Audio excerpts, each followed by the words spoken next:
Como é que tá esse pessoal do sétimo ano? Hum? Tudo na paz? Eu espero que esteja tudo bem com vocês, tá bom? Mas vamos dar continuidade ao nosso trabalho? Essa semana nós temos reforço da aula da semana anterior, não é? E vocês estão lembrados qual foi o tema da semana anterior, né? Das nossas aulas? Hum? Você que foi para a escola, né? Ou em casa, tanto faz, né? É a mesma coisa que a gente está trabalhando, né? Então estamos falando sobre energia, né? Calor. Vamos lá. É, Vamos começar a nossa aula, né? Vamos seguir. Nesse primeiro momento, vamos falar das transformações de energia. Em nosso livro, nós abriremos na página 192 e seguiremos até a 199. Então, sobre as transformações de energia, nós vimos que elas acontecem de várias formas, né? Então, só por energia, né? Para começar, por energia, nós entendemos que pode ser a capacidade de realizar trabalho. Então, ao longo do estudo, né, nós vamos nos familiarizar com diversas formas de energia e entender que ela não pode ser criada nem destruída. Então, ela é apenas transformada, não é? Ela transforma em outra. A quantidade total de energia é mantida, mas ela se transforma, né? Deixa de ser de uma forma e passa a ser de outra. Essa é uma lei da natureza chamada lei da conservação de energia. Então vamos lá, o ser humano passou a conhecer e aproveitar as transformações de energia em máquinas e aparelhos que facilitam nossa vida. Então, quando a lâmpada está acesa, por exemplo, ela está transformando a energia elétrica em energia luminosa. Então, estão ligadinhos aí? Ela é transformada. E energia térmica também, né? Que é transferida para o ambiente na forma de calor. Vamos lá, também nós vimos que de maneira semelhante, uma TV ou um computador, eles recebem energia elétrica e transformam em outras formas de energia, que podem ser emitidas na forma de luz e som, né, que é a energia de luz e som. Som é energia sonora. Além de energia na forma de calor também, que é a energia térmica, não é? Nós também vimos a energia cinética e entendemos que essa energia está voltada para o movimento de um corpo, certo? Aí no exemplo do carro, né, uma bola que acabou de ser chutada, uma pedra caindo, tudo isso gera movimento. Nós também falamos em energia química, não é? Outras transformações de energia que outras transformações de energia você pode observar em sua casa ou escola. Então vamos lá. Pense no preparo das refeições, né? De onde vem a energia que cozinha e aquece os alimentos?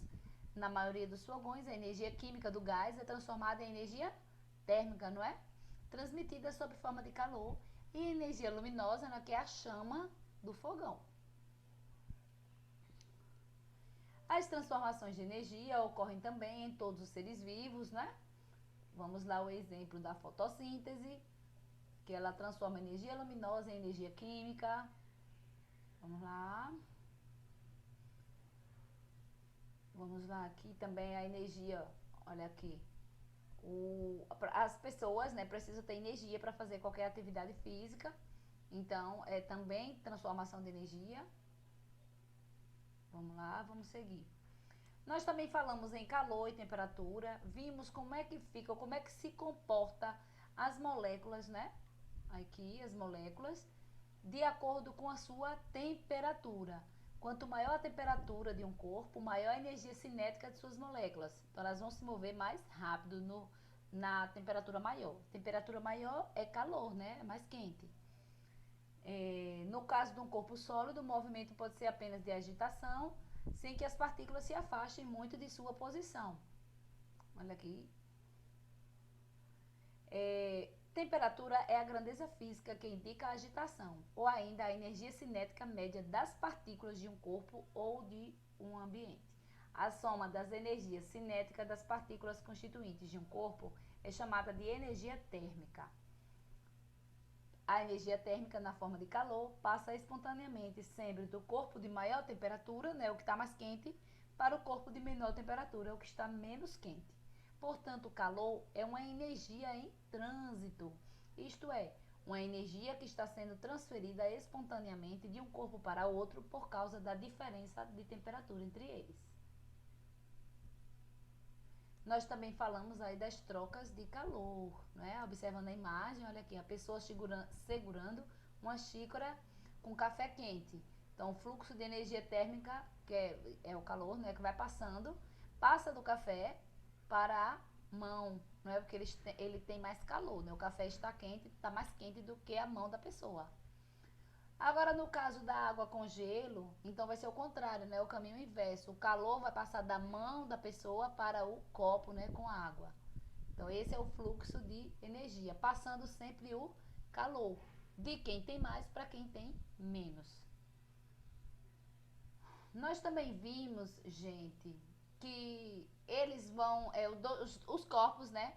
Dessa forma aqui, segurando água com gelo, água quente, café quente. Ou com esse outro exemplo aí, colocamos um pouco de leite gelado no café quente, o café esfria e o leite esquenta, até ficarem com a mesma temperatura. Então, quando esses dois corpos passarem por essa transferência de energia térmica na forma de calor, e eles vão ficar com a mesma temperatura, aí nesse momento nós dizemos que ele está em equilíbrio térmico, né? As duas substâncias que se misturaram e atingiram a mesma temperatura. Segundo a termodinâmica, um ramo da física, né, que estuda, entre outros fenômenos, os efeitos das mudanças de temperatura e a conversão de calor em trabalho, todos os sistemas tendem ao equilíbrio. Aí nós falamos em vários equilíbrios: equilíbrio mecânico, equilíbrio químico, equilíbrio termodinâmico. No equilíbrio mecânico, a soma das forças ou das pressões que atuam sobre um sistema é nula. No equilíbrio químico, não há modificações na composição química de um sistema. No equilíbrio termodinâmico, quando não há mudança de temperatura, que é o equilíbrio térmico, de pressão ou forças, que é o equilíbrio mecânico, e de decomposição, que é o equilíbrio químico. Vamos lá, continuando. Olha, um textinho aí complementar para vocês falando sobre termômetros. Vocês sabem o que é termômetro, né? Que é usado para medir a temperatura de um corpo. Para a medida de temperatura de um corpo com um termômetro, é preciso esperar o equilíbrio térmico, isto é, quando em contato com o corpo, precisamos esperar alguns minutos para que o termômetro e o corpo estejam à mesma temperatura e assim podermos medir o seu valor. Vocês lembram que quando a gente coloca um termômetro, não pode colocar aí na mesma hora querer ver o resultado lá da temperatura, que não vai dar certo? Porque o calor que está no nosso corpo tem que passar para o termômetro, não é? Aí ele vai ficar com a mesma temperatura do nosso corpo, porque geralmente ele vai estar frio. Então ele vai estar com a temperatura abaixo da nossa temperatura. Então por isso que tem que esperar um pouquinho, né? Vai colocar aí em alguma parte do corpo, vai aguardar algum momento que é para o nosso calor ser transferido para o termômetro. Aí daí então ele vai ficar com a mesma temperatura que nós e aí sim vai poder fazer a leitura, não é? Contudo, é preciso cuidar de escolher termômetros próprios para que se consiga atingir os objetivos, pois a massa do termômetro deve ser bem menor que a massa do objeto, cuja temperatura queremos medir. Caso contrário, o termômetro poderá alterar a temperatura do corpo, como por exemplo, um termômetro comum e uma gota d'água. A diferença de tamanho, né, o termômetro vai ser bem maior do que uma gota d'água. Então vai ser diferente. Ele vai mudar. Não vai dar certo essa medida de temperatura, né? Que no caso, se ele tiver frio, ele pode esfriar a água, porque vai ser o contrário, né? Quando o calor que vai passar para o calor da água que vai passar para o termômetro não vai ser suficiente para mudar, para fazer ele ficar na mesma temperatura da água. Então tem que ter, mas geralmente, né, o termômetro é bem pequenininho, né? Algo que não vai mudar no nosso corpo. Vocês já viram? Na casa de vocês tem um termômetro? Vocês podem fazer a experiência aí de estar usando, colocando, deixando alguns instantes. Vocês podem olhar, se vocês colocarem rápido, querer olhar, querer fazer a leitura rapidamente, né, sem aguardar alguns instantes, a temperatura vai dar errada, porque ela vai estar mais fria, está mais baixa. Aí depois que deixa um certo tempo, ela vai ficar igual, né, a temperatura do corpo, e aí então pode fazer a leitura. Eu lembro quando eu era criança que na minha casa tinha um que era tipo uma fita, parecia uma fita assim, meio de plástico, que a gente colocava na testa. Quando estendia aqui a fita, aí aguardava alguns instantes, aí aparecia o número escrito. Eu não sei se eles ainda existem, né, o termômetro desse tipo. Então, é bem interessante. Geralmente todo mundo tem, né? Um em casa. Gente, nós também falamos de sensação térmica. É, mais uma situação comum que a gente usa sempre em casa, não é? Os pais de vocês fizeram, vocês também podem estar fazendo, que é quando a gente coloca a mão sobre a pele de alguém, né? Para ver, ou a superfície de um objeto, para avaliar a temperatura. Então, quando a gente sente um calorzinho, a gente já coloca até a mão no pescoço. Será que eu tô com febre? Né? Se for filho, se for irmão, menor, a gente sempre faz esse costume, já tem esse hábito. Agora, nós temos um teste aí interessante, né? A sensação de temperatura da água, que é diferente em cada mão. A água levemente gelada, a água fresca e a água morna. Então, qual a sensação o menino vai ter se colocar as duas mãos na água fresca ao mesmo tempo? Olha, uma mão está na água gelada e a outra na água morna. Então, uma vai estar fria, a outra vai estar quentinha, né? E aí, se ele vai e coloca as duas mãos na água fresca, será que ele vai sentir da mesma forma? Hã? Não, né? Nós já vimos que, ó, olha, com a mão esquerda que estava na água morna, vamos ter a sensação de que a água fresca está bem fria. Então, tirando a mão da água morna e colocando na água fresca, parece que essa daqui está bem fria.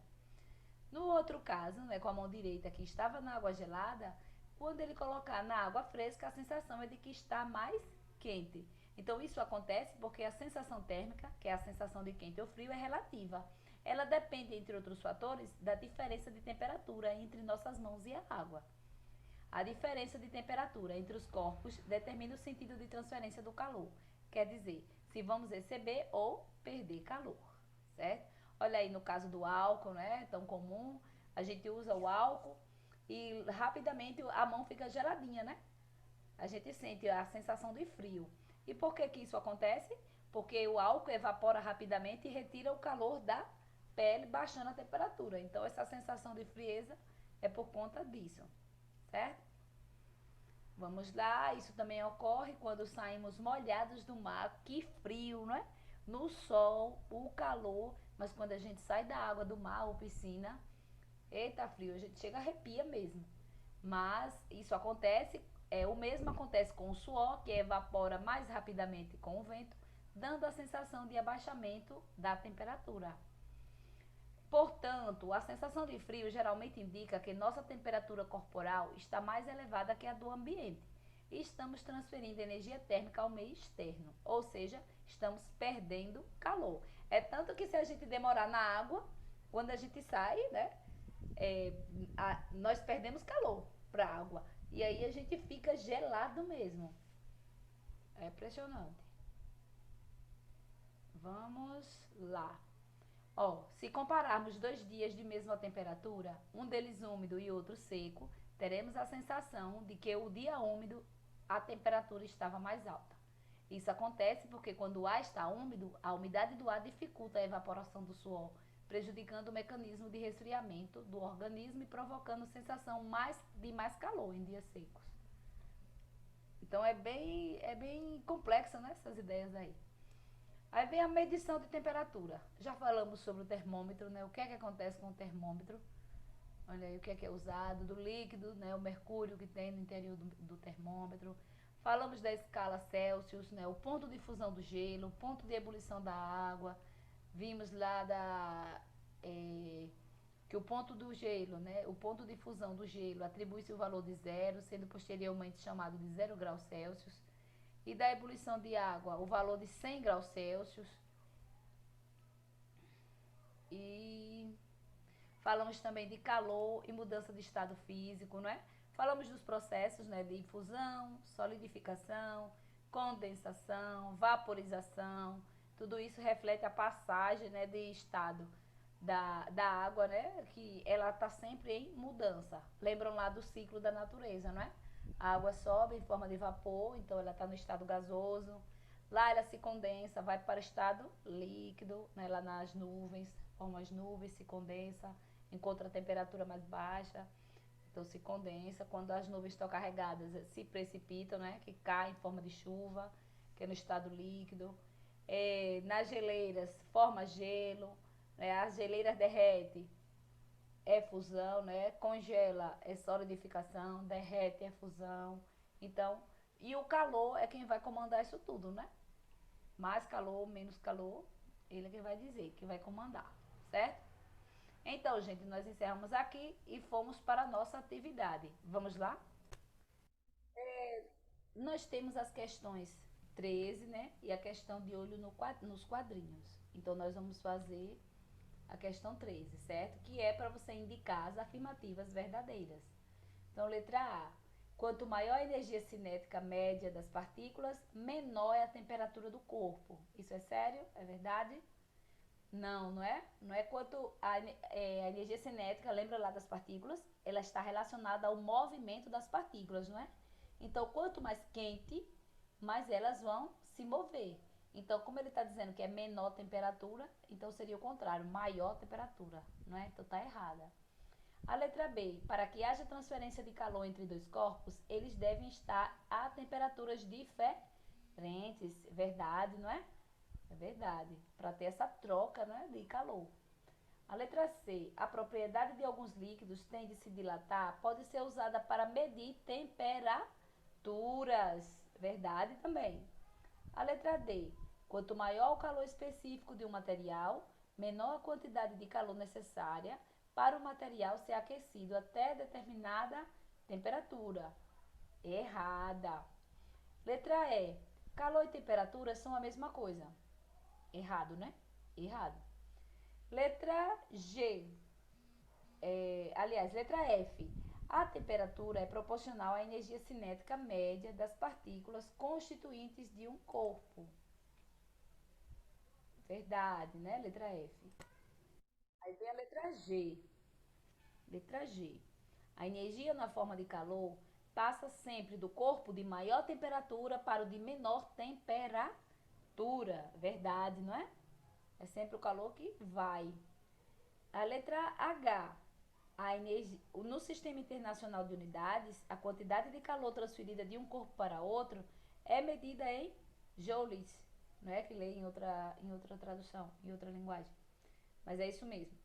E a letra I, se fornecermos a mesma quantidade de calor ao mesmo tempo a 1 kg de alumínio e 1 kg de ferro, ambos atingirão a mesma temperatura. É falso, né? Cada um tem seu ponto de fusão, né?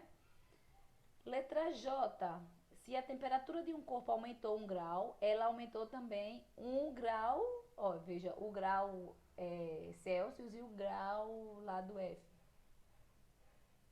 É falsa, não é? E a K? Calor é a energia transferida de um corpo quente para um corpo frio em razão da diferença de temperatura entre eles. Verdade também. E a letra L? Todos os corpos, quando recebem a mesma quantidade de calor, sofrem a mesma variação de temperatura? Falso. M. O calor latente de fusão é a energia necessária para aumentar 1 grau Celsius na temperatura de 1 grama de determinada substância. Falsa também. Então, nós respondemos a questão 13. Aí, a questão dos quadrinhos, vocês vão fazer, tá bom? Façam. Façam todas elas e enviem ao seu professor, tá certo? E daqui a pouquinho a gente se encontra na nossa segunda videoaula. Tchau!